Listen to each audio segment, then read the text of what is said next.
सारे संसार की सुंदरता जैसे आज मेरी पुत्री में समा गई। बस अब तुम्हें किसी की बुरी दृष्टि ना लग जाए।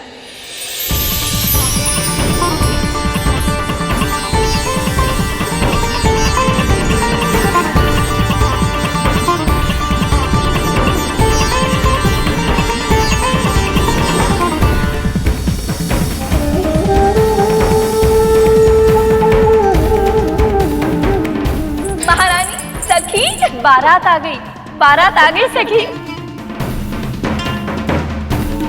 जिनके भाग्य में साक्षात सुंदरता की ये देवी है, वो मेरे दामाद स्वयं कैसे दिखते हैं, मैं भी तो देखूं जरा।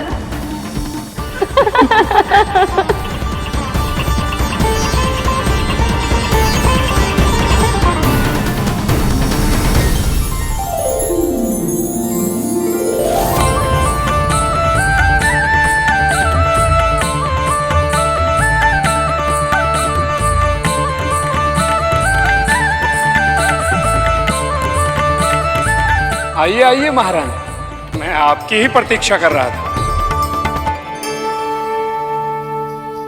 देवऋषि, आपने तो कहा था कि शिवजी बड़े दिव्य और अनोखे हैं। क्या इन सभी दिव्य ऋषि में से कोई एक है वो? ये तो सप्त ऋषि हैं महारानी, शिव तो इनसे भी अधिक दिव्य हैं।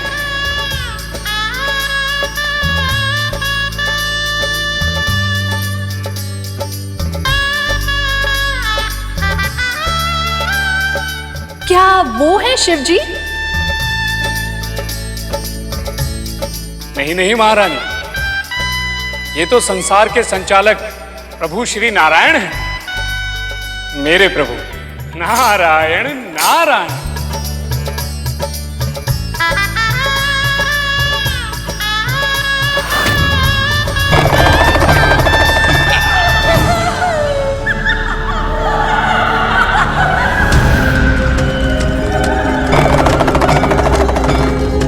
हे भगवान, कौन है ये सब? ये तो शिव के गण हैं महारानी। भूत प्रेत, पिशाच निशाचर, अघोरी पशु, और ये सब शिव को बहुत ही अधिक प्रिय हैं। इसीलिए तो स्वयंभू शिव भूतनाथ पशुपति कहलाते हैं।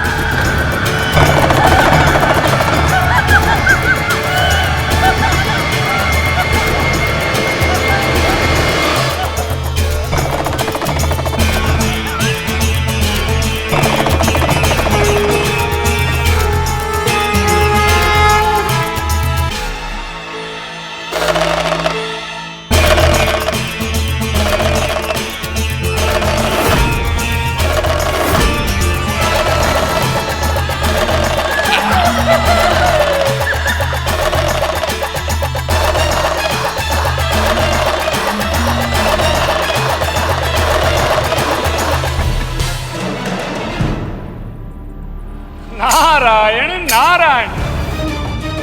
अब की बार आपने सही पहचाना है महारानी, यही है देवों के देव महादेव, यही है शिव आपके दामाद।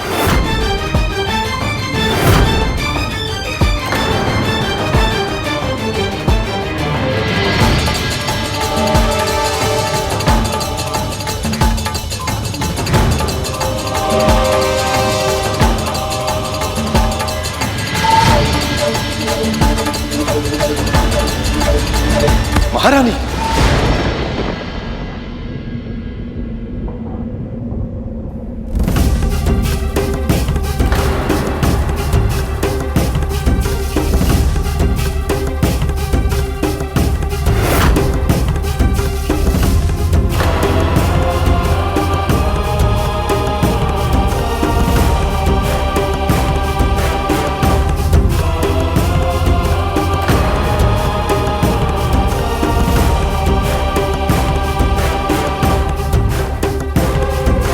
महादेव को देखकर महारानी मैना मूर्छित हो गई, साथ ही ये बारात भी रुक गई है।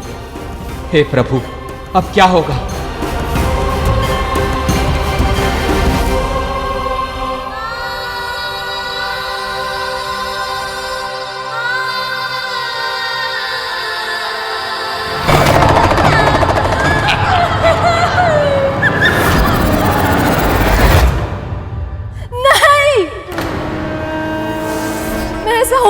सकती।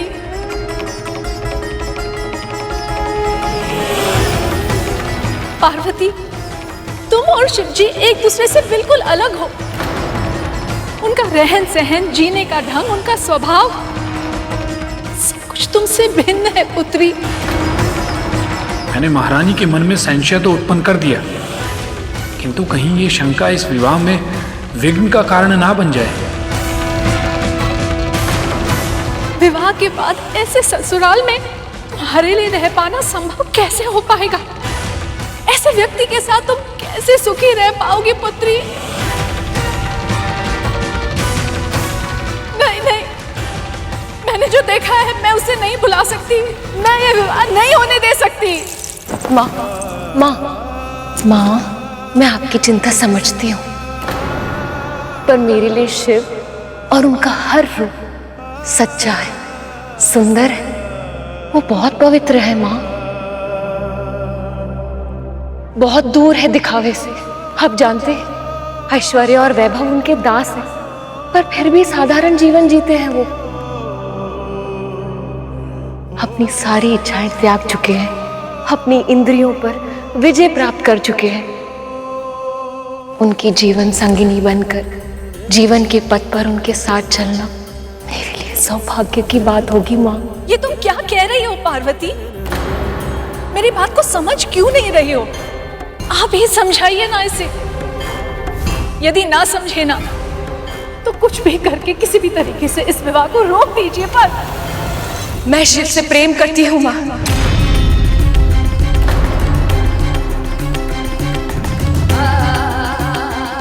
एक बार मेरी मन की भावनाओं को समझने का प्रयास कीजिए माँ। एक बार, सिर्फ एक बार उन्हें मेरी आंखों से देखिए, और उसके बाद भी यदि आपको लगा कि उनका साथ मेरे लिए उचित नहीं है तो आप जो कहेंगे मुझे स्वीकार होगा।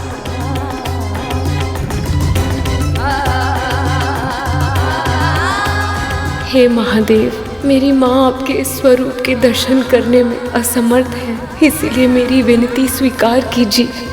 आंखों को हर्षित करने वाला, मन को सुख देने वाला कामेश्वर रूप धारण कीजिए प्रभु।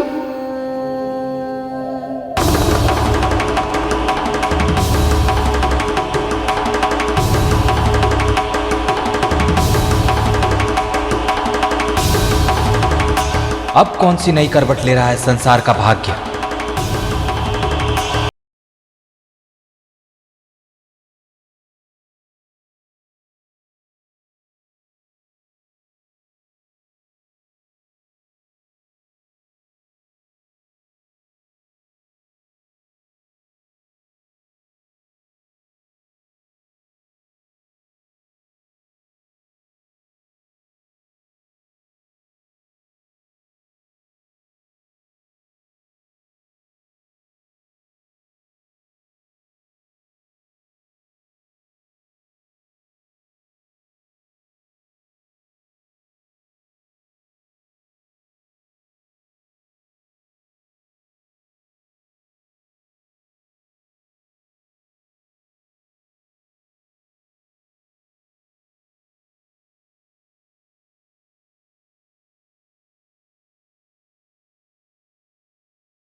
महादेव ने अपना कामेश्वर रूप धारण कर सबको उत्साहित कर दिया था। बहुत ही भव्य, तेज, अलौकिक शिव।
महादेव के उस अति मनमोहक, अति दर्शनीय मुख देखने के बाद उनका स्वागत हुआ।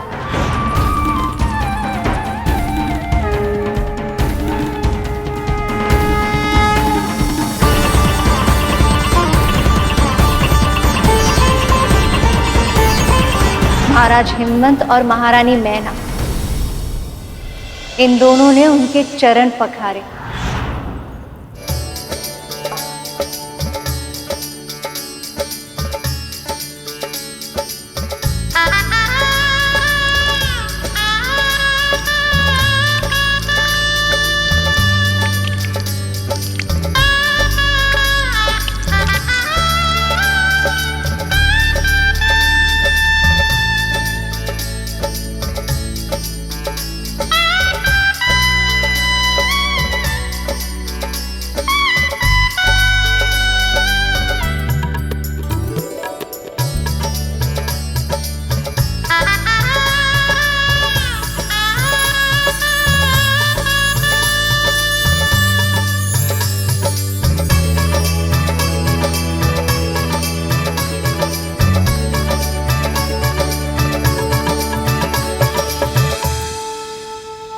वर वधू एक दूसरे को वरमाला पहनाइए।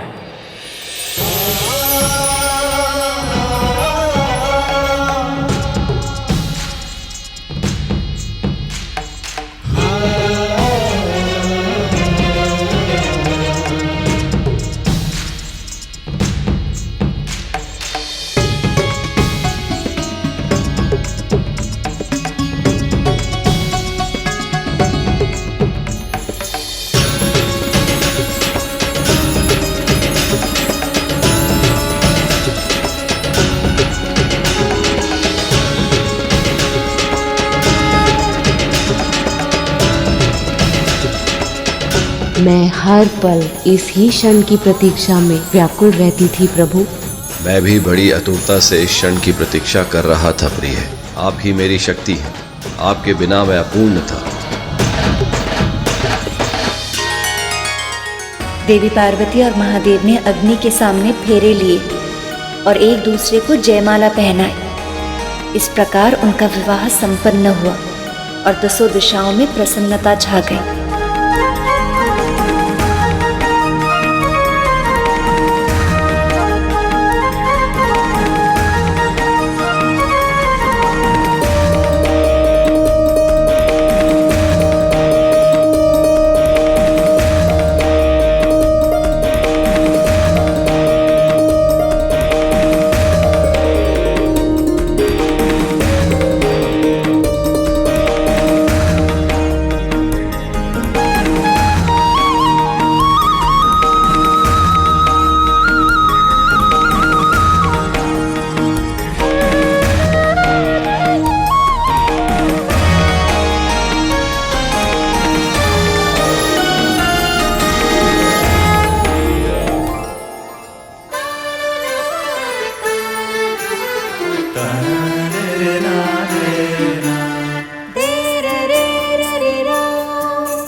मेरी माँ की इच्छाओं का मान रखकर आपने मेरी भी इच्छाओं का मान रखा। इसके लिए आपका धन्यवाद स्वामी। इसमें धन्यवाद कैसा प्रिय? ये तो मेरा कर्तव्य है। और इस तरह देवी पार्वती और महादेव ने एक दूसरे का सम्मान रखकर संसार के समक्ष एक आदर्श जीवन साथी होने का प्रमाण रखा। फेरे संपन्न हुए। अब आप दोनों अपना स्थान ग्रहण कीजिए, बैठिए।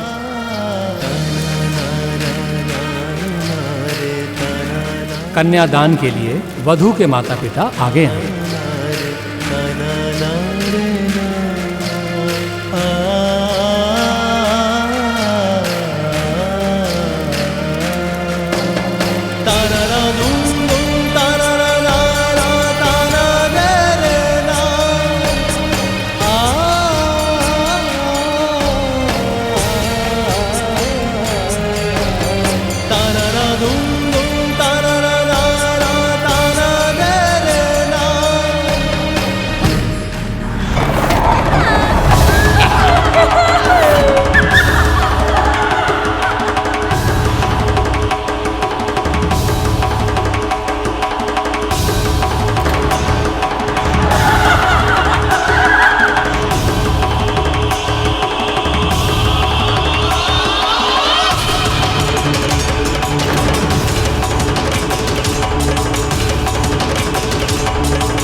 किस चिंतन में आ गए हैं महाराज और महारानी।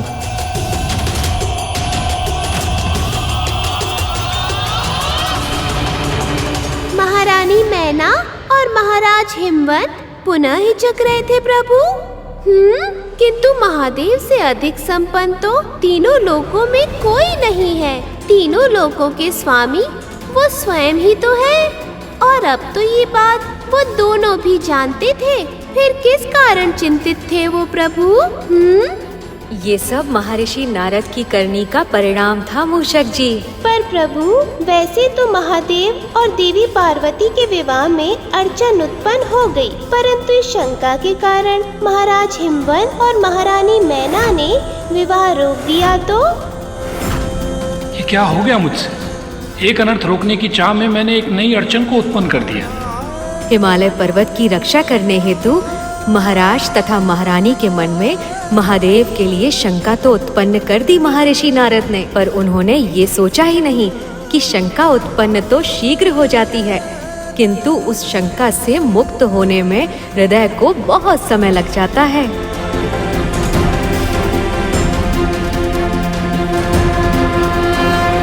तारकासुर ऋषियों से अपनी पूजा करा करा के दिन प्रतिदिन और भी ज्यादा शक्तिशाली होता जा रहा है।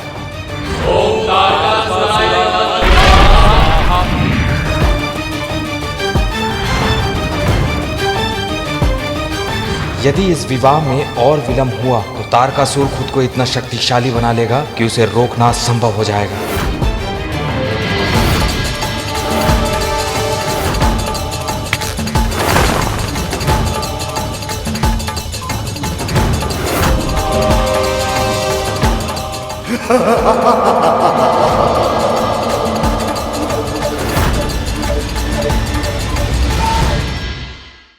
अपनी पुत्री पार्वती का हाथ शिव को सौंपने से पहले दोनों पति पत्नी के मन में शिव की पुरानी छवि उभर आई,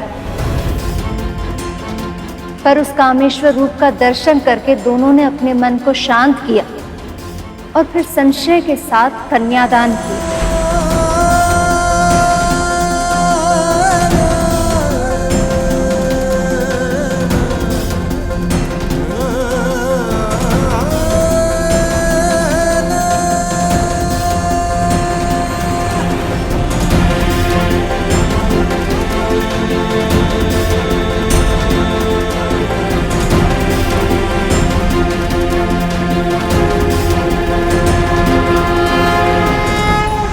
और इस तरह देवी के ब्रह्मचारिणी रूप की कथा पूरी हुई।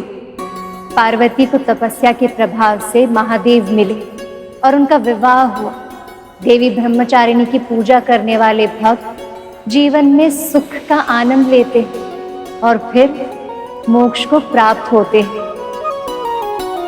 इस कथा का सार यही है कि जिसका मन जीवन की कठिन परिस्थितियों में भी अपने लक्ष्य से नहीं भटकता, उसे सफलता अवश्य मिलती।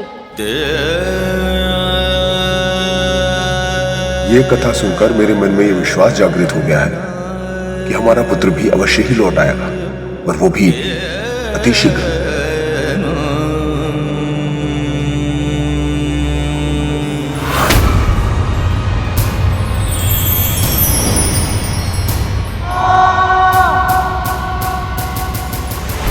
मेरे अहंकार के कारण मैंने प्रभु का वाहन बनने का एक महान अवसर व्यर्थ कर दिया था, किंतु इस व्रत को पूरा कर पुनः उस अवसर को जीवित करने का प्रयास करूंगा मैं। चलिए देवी ब्रह्मचारिणी की आरती करते हैं।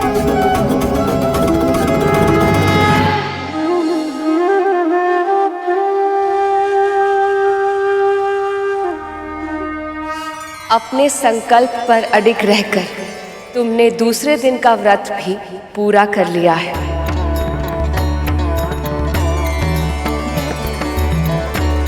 पर ध्यान रहे गरुड़, केवल भूखे रहने से और पूजा पाठ करने से व्रत सफल नहीं होता। वो तभी सफल होता है जब साधक अपनी इंद्रियों पर पूरी तरह से नियंत्रण प्राप्त कर ले और मन से, वचन से, कर्म से किसी को भी कष्ट ना पहुंचाए। आपकी हर सीख मेरे लिए जीवन का दर्शन है माँ। आपके हर आज्ञा का पालन अवश्य करूंगा।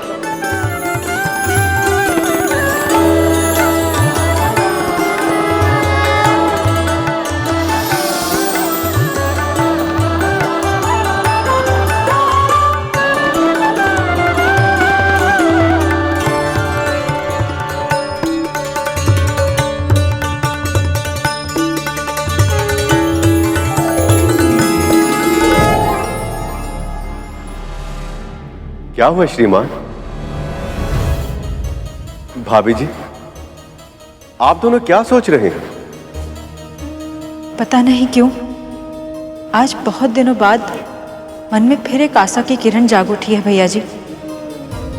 क्या ऐसा संभव है कि माँ भगवती हमारी भूख क्षमा करके हमारा खोया हुआ पुत्र हमें वापस लौटा दे?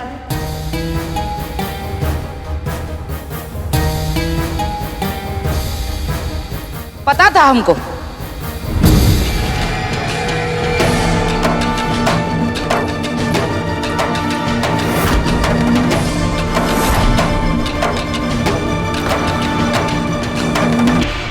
ये विचित्र स्त्री कौन है प्रभु, जो कथा के मध्य में विघ्न की तरह आ गई? मूषक जी यही तो है जिसने शास्त्री जी के जीवन में विष घोला है, किंतु इन्हें ये ज्ञात नहीं है कि इस बार इनका सामना मेरे मामा श्री प्रभु विष्णु और मामी श्री महालक्ष्मी से हुआ है।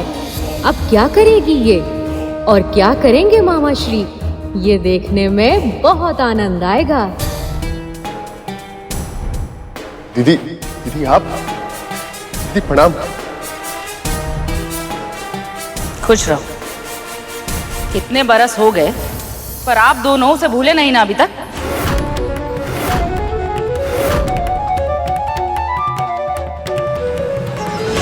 अब जैसे ही हमें पता लगा कि आप दोनों के घर में कथा हो रही है, हम तो चौंक गए। अब हमें तो यही ना लगता था कि पुत्र के जाने के बाद आप दोनों का जीवन जैसे नीरस हो गया हो। फिर अचानक से ये हृदय परिवर्तन कैसे छूटे? हृदय परिवर्तन नहीं दीदी, ये तो इन भले मानुषों की संगत का प्रभाव है।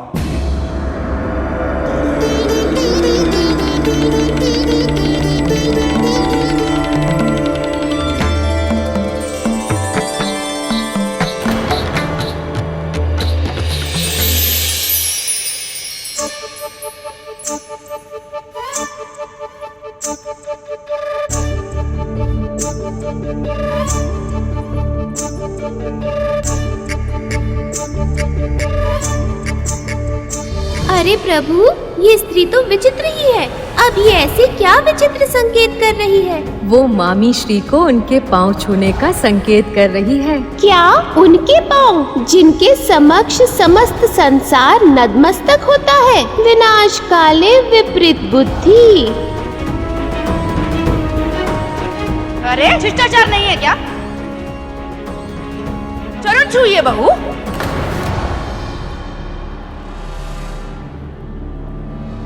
परंतु बड़ी तो ये है माँ जी। माँ जी नहीं, बुआ जी कहिए। इनकी बड़ी बहन है आप। हाँ।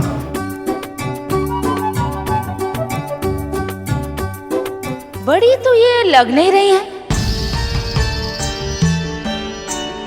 आयु क्या होगी आपकी भला? आपके जितनी होगी। वास्तविकता तो ये कि जो सदैव प्रसन्न रहते हैं उनकी आयु का पता नहीं चलता।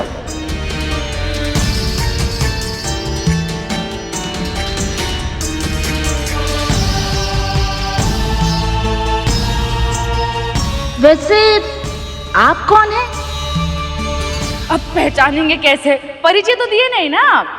जी, मैं कांता और ये मेरे पति और वो इनके शिष्य सुपर्ण। हम सब ने यहाँ तीर्थ के लिए आए। हाँ हाँ दीदी। और कहाँ से आए हैं आप लोग? केदारनाथ से।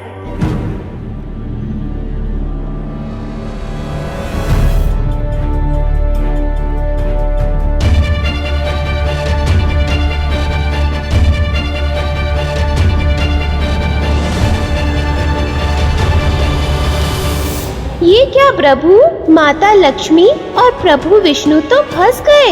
ये तो होना ही था। मामा श्री के मुख से तो वैकुंठ ही निकलेगा ना, उनका निवास स्थान जो है। दोनों पति पत्नी अलग अलग स्थानों से आए हैं, ऐसा कैसे? ओहो माँ जी, बुआ जी, ये वैकुंठपुरी में रहते हैं। अनेक तीर्थों के दर्शन करने के लिए निकले। यात्रा अमरनाथ से आरंभ हुई थी और अब बस केदारनाथ के दर्शन करके सीधे यहीं आए हैं। आपके गिरजापुर विंध्याचल के आंचल में।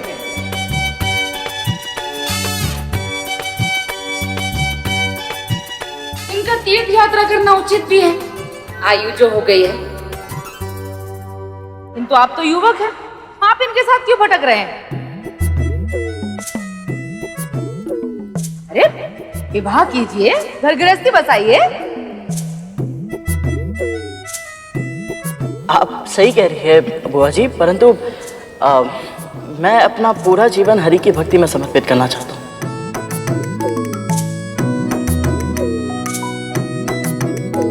पागल हो गए हैं क्या? इस युवा में हरि भजन करेंगे? आपके परिवार ने नहीं रोका आपको?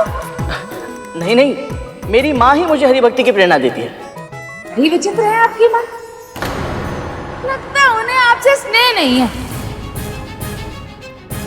तभी तो ऐसे अपरिचित लोगों के साथ आपको संसार के धूल छानने के लिए भेज दिया है ना।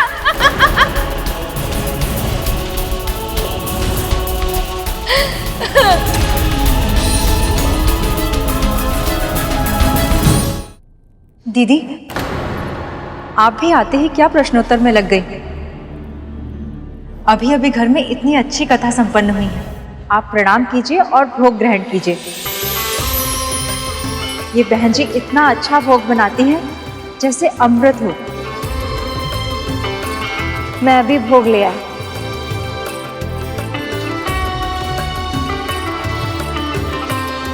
टूटे, तुम भी बड़े विचित्र कार्य करते हो।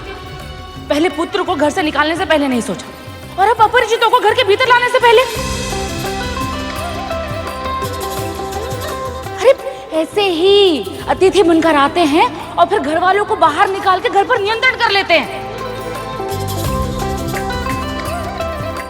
ऐसा नहीं है, वो बहुत अच्छे लोग हैं, बहुत ही धार्मिक लोग हैं माँ भगवती की कृपा से, और बहुत अच्छी अच्छी बातें भी करते हैं।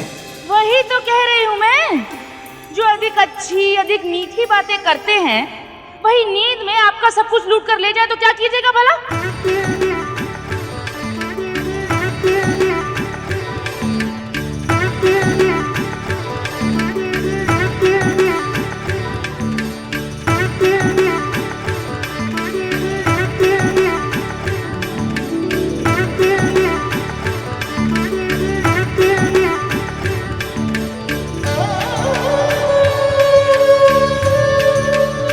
भोग तो सचमुच बहुत अच्छा बनाई है। अब तो जब तक ये सब चले नहीं जाते, हम यही रहेंगे। इनके हाथ के बने व्यंजन भी खाएंगे और दृष्टि भी रखेंगे इन पर। बहन जी, अब हम चलते हैं। आइए।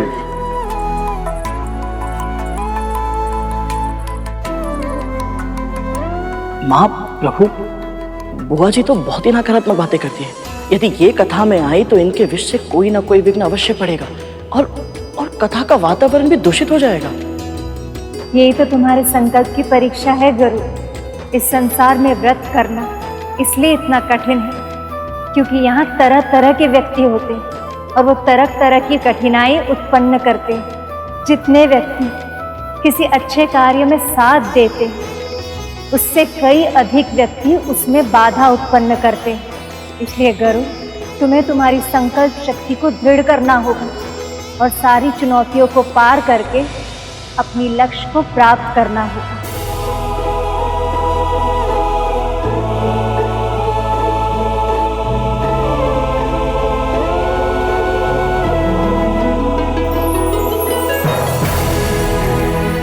हे माँ, मुझे शक्ति दीजिए ताकि मैं इस परीक्षा में सफल हो पाऊं।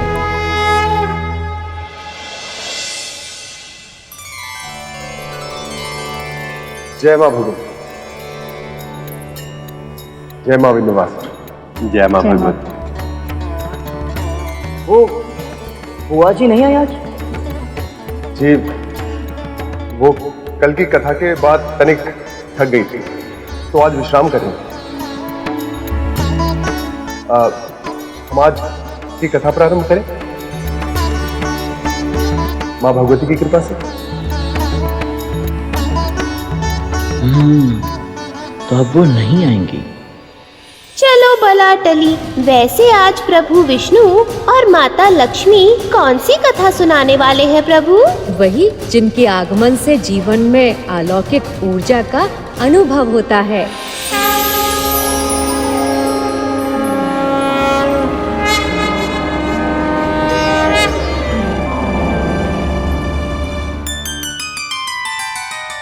विश्राम तो हम तब करेंगे जब कोई करने दे। तो भोर से खिटपिट हो रही है और अब ये शंख की ध्वनि।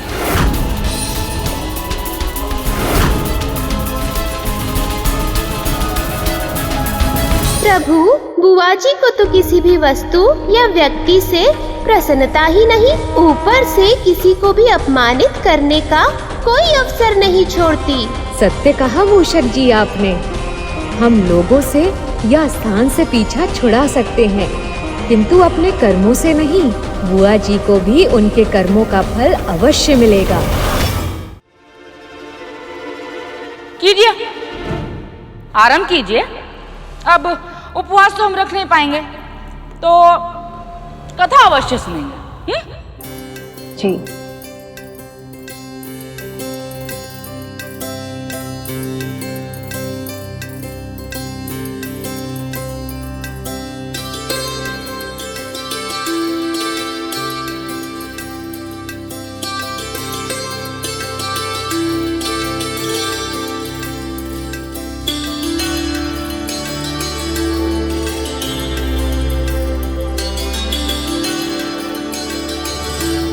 देवी का तीसरा रूप है देवी चंद्रघंटा।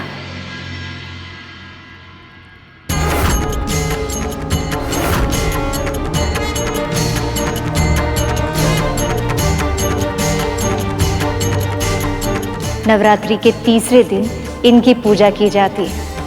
इनकी पूजा करने वाले भक्त को इस मायावी संसार में रहकर भी अलौकिक वस्तुएं दिखाई देती, अलौकिक ध्वनि सुनाई पड़ती है।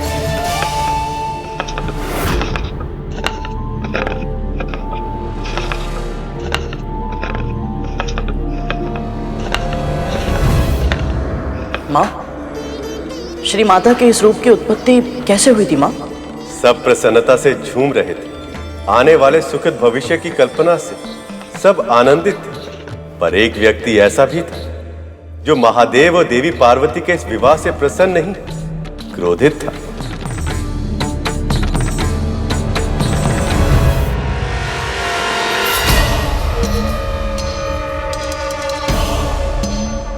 महादेव शिव और मां पार्वती की, महादेव शिव और मां पार्वती की, महादेव शिव और मां पार्वती की, महादेव शिव और मां पार्वती की, महादेव शिव और मां पार्वती की, महादेव शिव और मां पार्वती की।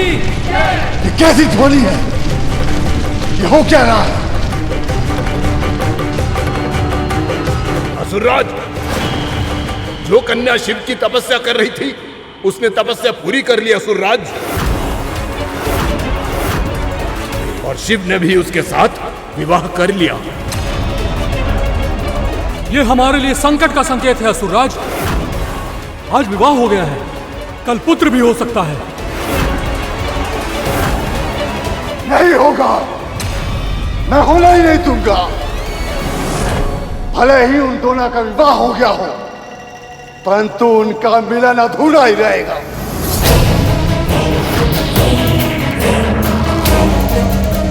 असुरों, इससे पहले कि शिव और पार्वती के गृहस्थ जीवन का आरंभ हो, हमें पार्वती के प्राण लेने होंगे।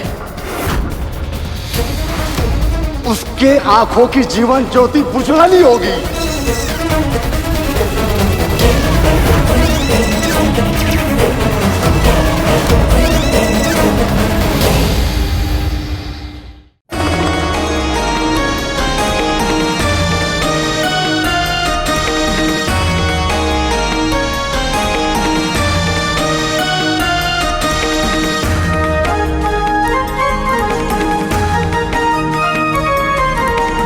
अरे देवतागण, आप लोग रुक क्यों गए?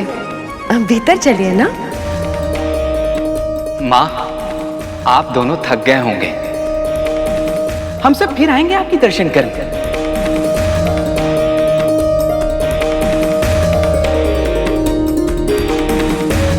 देवराज इंद्र अपने कर्तव्य से विमुख नहीं रह सकते। अवश्य ही इन्हें कोई आवश्यक कार्य होगा।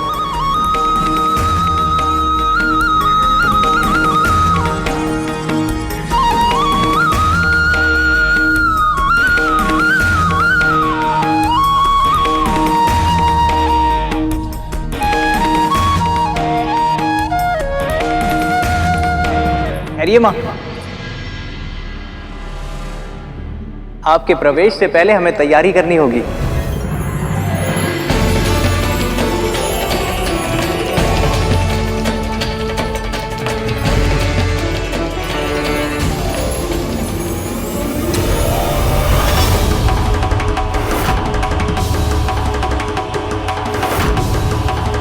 इस स्थान की दशा तो बहुत खराब है, क्योंकि वर्षों से इस स्थान का ध्यान रखने वाला कोई था ही नहीं।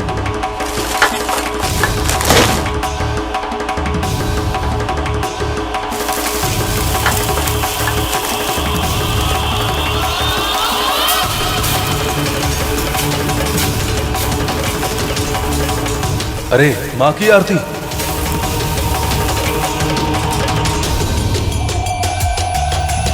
अरे माँ की आरती। ये थाल मुझे दो श्रृंगी, इसकी स्मृति पहले मुझे हुई थी। क्षमा कीजिए नंदी जी, आपने तो केवल सोचा था, इसे अपने हाथों में मैंने उठाया, इसलिए माँ और प्रभु की आरती तो मैं ही करूंगा। ये अधिकार मेरा है श्रृंगी। अधिकार उसी का है नंदी जी जो पहल करे। मुझे दो थाली। मैं करूंगा आरती। मैं करूंगा। आरती का थाल मैंने तैयार किया है। तुम छोड़ो थाल। मुझे दो थाल। मैं करूंगा आरती, मुझे दो। मुझे दो।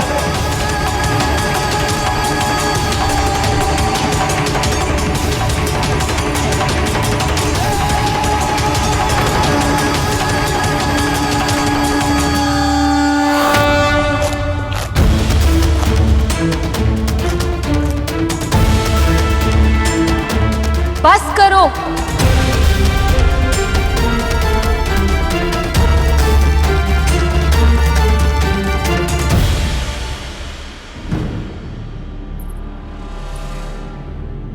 ऐसे संभाला जाता है घर? इस ढंग से रहते हो तुम सब?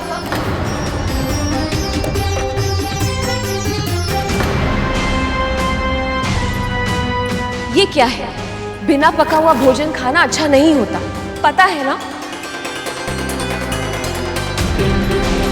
कम से कम इतना तो पता होगा कि स्वच्छता में ही ईश्वरत्व का माध्यम है।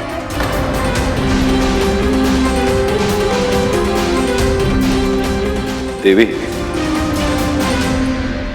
आपसे पहले इस स्थान पे ऐसा कोई नहीं था जो ये सब बातें इन्हें सिखा सके, इन्हें बता सके। पर अब मैं यहाँ आ गई हूँ, अब कोई मनमानी नहीं चलेगी।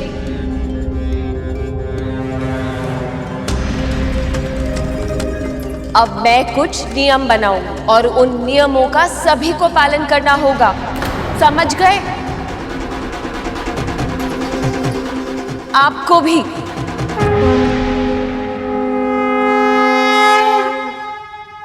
अब जाइए, बाहर जाइए, और जब तक भीतर प्रवेश करने के लिए ना कहा जाए कोई भी भीतर नहीं आएगा, समझ गए?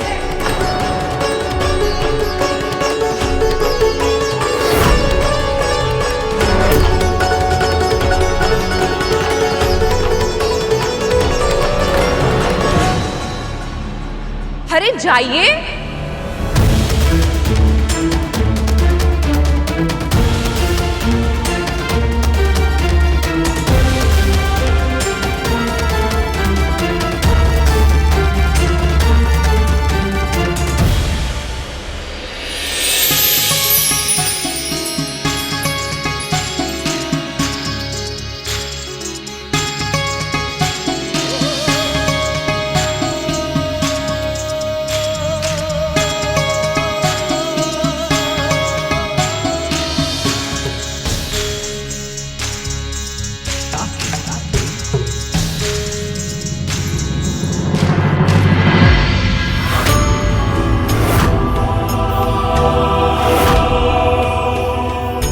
से आरंभ करूं?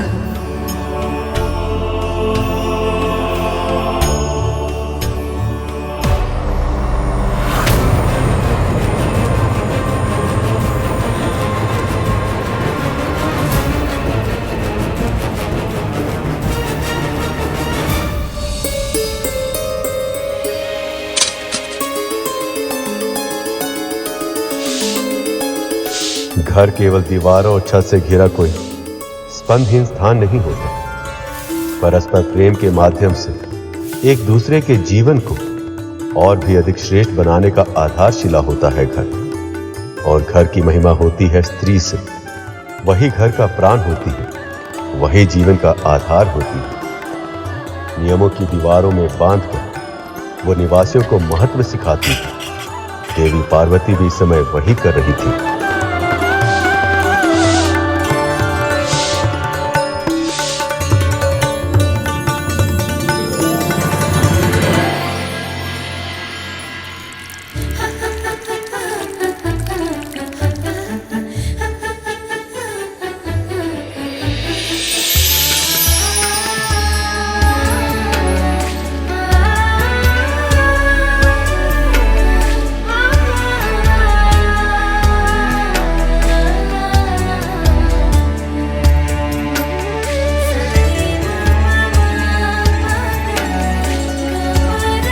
एक और देवी पार्वती अपने घर को संवारने में लगी थी, तो दूसरी ओर तारकासुर के भेजे हुए असुर बहुत ही तीव्र गति से कैलाश की ओर बढ़ रहे थे।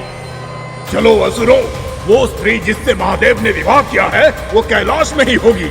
आज उसका अंत करके महाराज तारकासुर को प्रसन्न कर देंगे हम।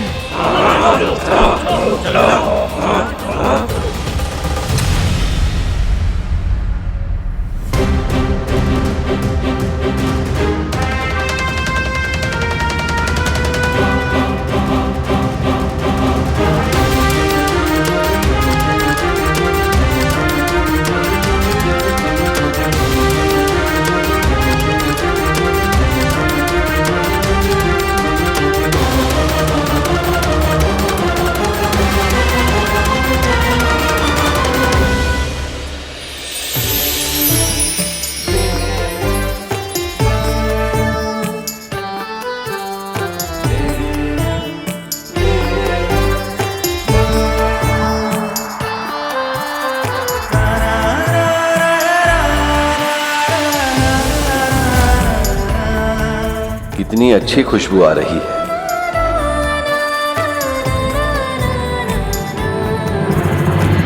कब जाएंगे हम भीतर? मैं भी यही सोच रहा हूँ श्रृंगी। माँ को इतना समय क्यों लग रहा है?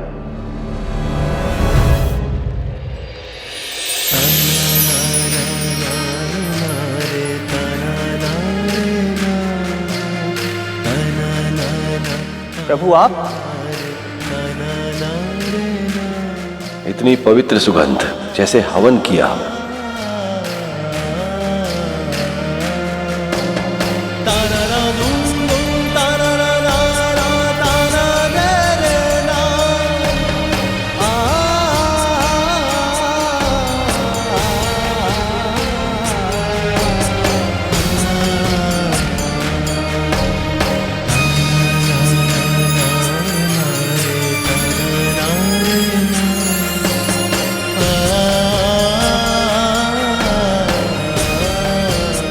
श्रृंगी, लगता है वो स्थान हमारे लिए है।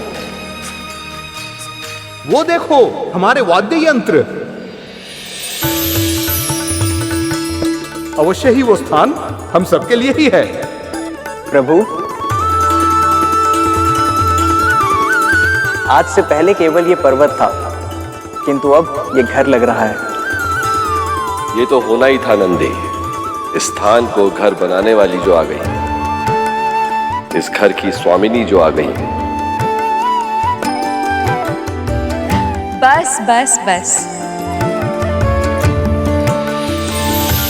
बहुत हुई प्रशंसा। घर स्वच्छ हो गया है। आप लोग भी हाथ मुंह धोकर स्वच्छ हो जाइए, फिर साथ में बैठकर भोजन करेंगे।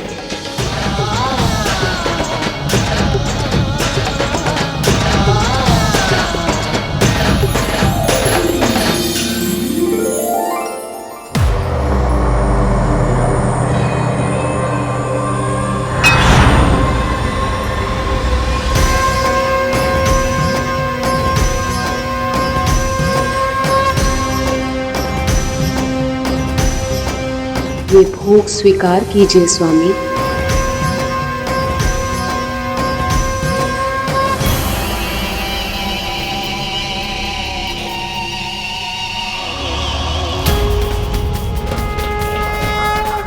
यही सही समय है आक्रमण करने के लिए। प्रभु, सारे असुर तो माता पार्वती के प्राण लेने के लिए आतुर थे, तो फिर किसने उनके प्राण बचाए?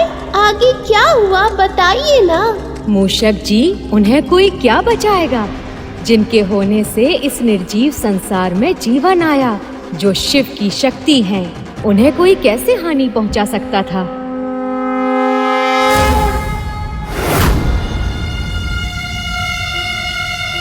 ऐसा क्यों लग रहा है जैसे मेरे गुरु पर कोई संकट आने वाला है?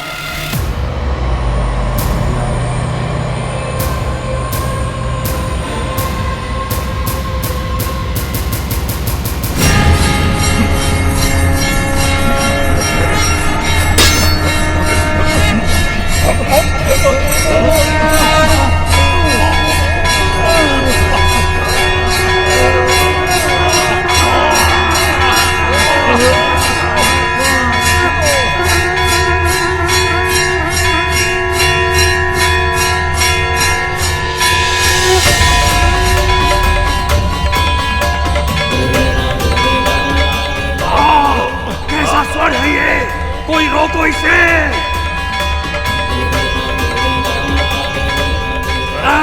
कैसी शक्ति है ये, बिना अस्त्र शस्त्र के ही।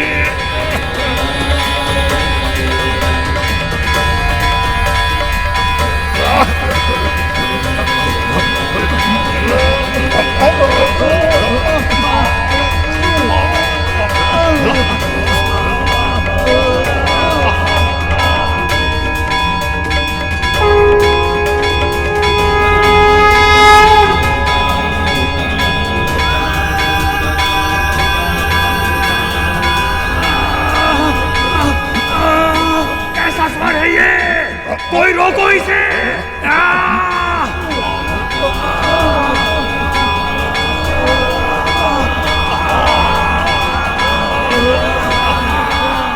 इस लीला से देवी पार्वती ने सृष्टि के समक्ष स्त्री शक्ति का एक नया उदाहरण रखा।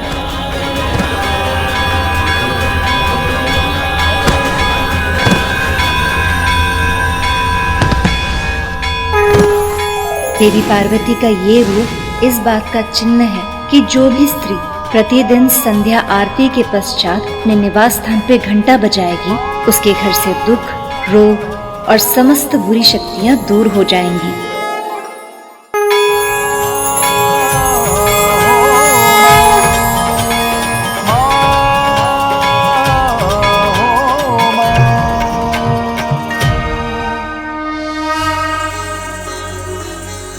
अद्भुत पार्वती, आपके इस घंटे की ध्वनि से संपूर्ण वातावरण में एक अलग सी ऊर्जा उत्पन्न हो गई है। ऐसा प्रतीत होता है जैसे सब कुछ पहले से भी शुद्ध हो गया।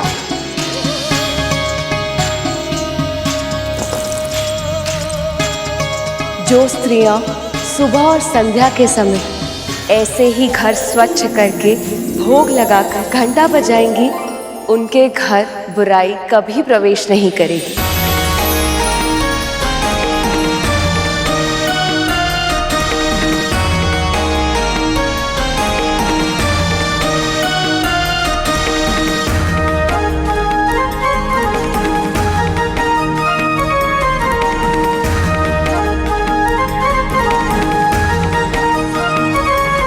आरंभ करो।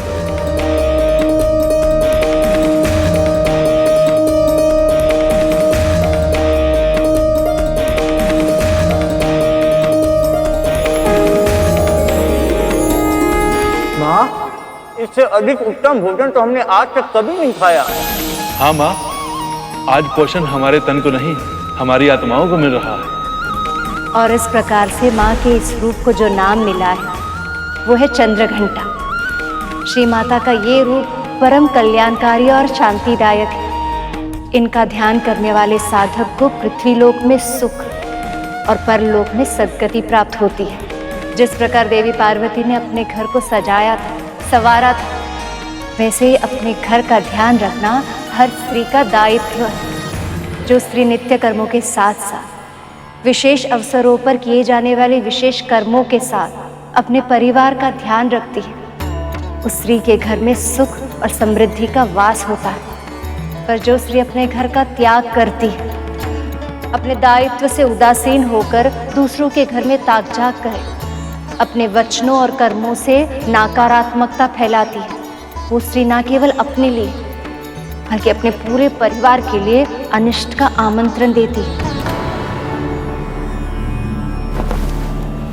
कथा देवी की और वचन अपने।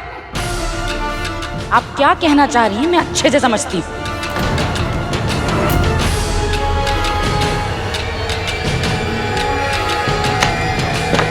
दीदी, कथा सुनने के बाद आरती लिए बिना नहीं जाते।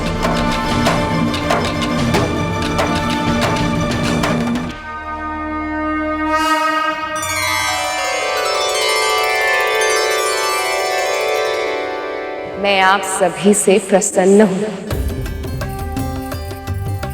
गरुड़, विष्णु का वाहन बनने के लिए तुम्हारे व्यवहार में वीरता के साथ साथ सौम्यता और विनम्रता का होना भी आवश्यक है।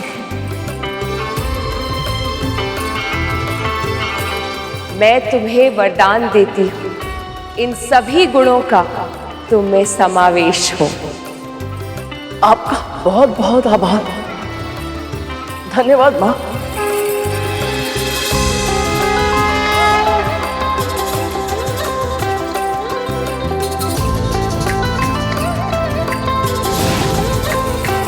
प्रभु, तो क्या वो क्षण आ गया जिसकी गरुड़ को प्रतीक्षा थी? क्या गरुड़ अब तैयार है विष्णु जी का वाहन बनने के लिए? ये तो गरुड़ पर निर्भर करता है कि इस कथा के संपन्न होने के पूर्व वो स्वयं को इस योग्य बना पाएगा या नहीं। वैसे समय के पूर्व और भाग्य से अधिक किसी को कुछ भी नहीं मिलता। अब देखना ये है कि क्या श्री हरि कृपा से गरुड़ अपना भाग्य बदल पाएगा।